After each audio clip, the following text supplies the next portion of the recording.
गुजरात के वडोदरा में एक सनसनीखेज मामला सामने आया है, जहां पत्नी ने ही अपने पति की हत्या को अंजाम दिया। वडोदरा के तांदलजा में एक युवक की संदिग्ध परिस्थितियों में हुई मौत के बाद मृतक का शव कब्र से बाहर निकालकर दोबारा पोस्टमार्टम कराया गया। पोस्टमार्टम रिपोर्ट ने साफ कर दिया कि ये कुदरती मौत नहीं बल्कि हत्या थी।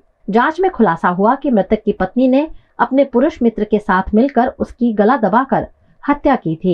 जानकारी के अनुसार पत्नी ने रात को दूध में नींद की दवा मिलाकर पति को बेहोश किया और फिर उसके पुरुष मित्र ने गला दबाकर उसे मार डाला। जेपी रोड પોલીસ સ્ટેશનની અંદર અમારી પાસે પ્રારંભિક એવી માહિતી આવેલી હતી કે જે ફરિયાદી છે ઇમ્તિયાઝભાઈ બંજારા એ જે મૃતક છે એના મોટા ભાઈ હતા અને એમના નાનો ભાઈ જે મૃતક ઇરશાદ એ મરી ગયો છે એના બાબતે અમને જાણ કરેલ અને ત્યારબાદ અમે લોકો શરૂઆતમાં જાણવાજોગ દાખલ કરી હતી। જાણવાજોગના આધારે અમે લોકોએ પોસ્ટમોર્ટમ રિપોર્ટના આધારે ગુના દાખલ કરવાની પ્રક્રિયા ચાલુ કરી છે। પરિવારજનોને એટલે કે આ જે મૃતક છે ઇરશાદ એના મોટા ભાઈને શંકા ગયેલી કે એનો નાનો ભાઈ છે જે મૃતક એ 30-32 વર્ષની ઉંમરનો છે અને એવું એને શારીરિક કોઈ તકલીફ નહોતી તો અચાનક આવું હાર્ટ એટેકનું મૃત્યુ કેવી રીતે થયું તે બાબતે શંકા ઉપજાવતા એને એની પત્નીની એટલે કે જે મૃતક છે એની વાઈફ